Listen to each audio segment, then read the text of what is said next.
Studio X, the story of Bill Mitchell's secret styling studio at General Motors. Bill Mitchell's secret styling studio sourced some of GM's greatest cars and concepts. It was a cold November morning in 1957 when William L. Bill Mitchell, heir apparent to General Motors' industry-dominating design team, strode unexpectedly and atypically alone into the automaker's basement Research B styling studio. Just back from the Turin, Italy, motor show, Mitchell was thinking how great a second-generation Corvette could look if it borrowed some themes he had seen on the streamlined Italian sports cars at the show. But Mitchell faced a seemingly impenetrable barrier. On June 6 of that year, the all-powerful Automobile Manufacturers Association, AMA, had forbidden American automakers from participating in any performance or motorsports activities which included the building, selling, or advertising of performance-oriented products. This ban was a delayed response to the horrific crash at the 1955 24 Hours of Le Mans, which had killed 77 people and injured as many more. The strong-willed Mitchell, a brilliant designer and racing and performance enthusiast soon to replace the legendary Harley Earl as GM's styling chief, was told the AMA prohibition meant Chevrolet's still struggling Corvette would be removed from the lineup. In response, he reportedly said, "Bullshit. I'm not going to let that happen." So he decided to do what most anyone in his position, and possessing huge anti-establishment cojones, would do: set up a clandestine studio hidden from the prying eyes of GM executives, accountants, divisional managers, and anyone else not directly involved, even other designers and studio chiefs.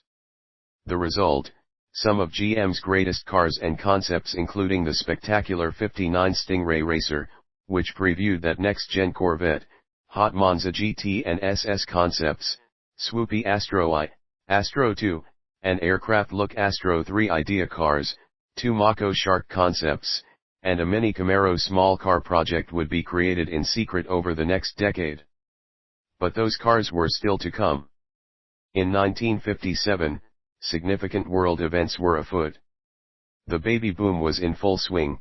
The average income was $4,550, the average new house cost $12,220, the average rocket-finned car sold for $2,749, and a gallon of gas was 24 cents.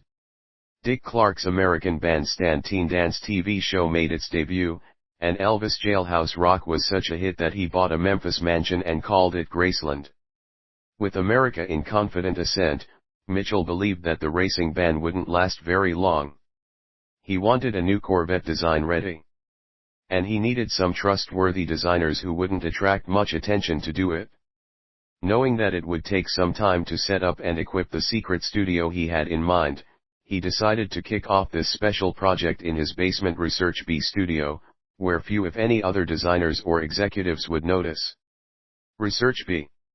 Research B was leanly staffed, with only 3 or 4 young stylists present when Mitchell walked in that chilly morning.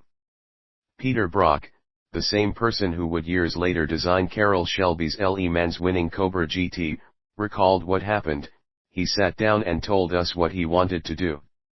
And we were looking at each other thinking, is this for real?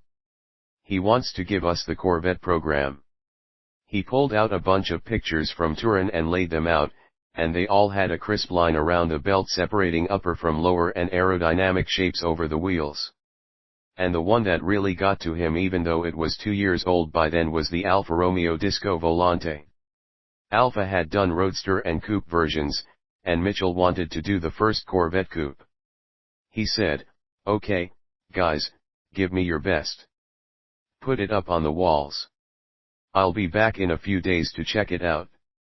Brock's team ultimately won that competition, and with Mitchell stopping by and coaching every few days, his youthful team, also including Gene Garfinkel, Chuck Pullman, and Norm Newman, under studio head Bob Verizer, took it from sketches to a 1/5 scale model and then to a full-size clay model.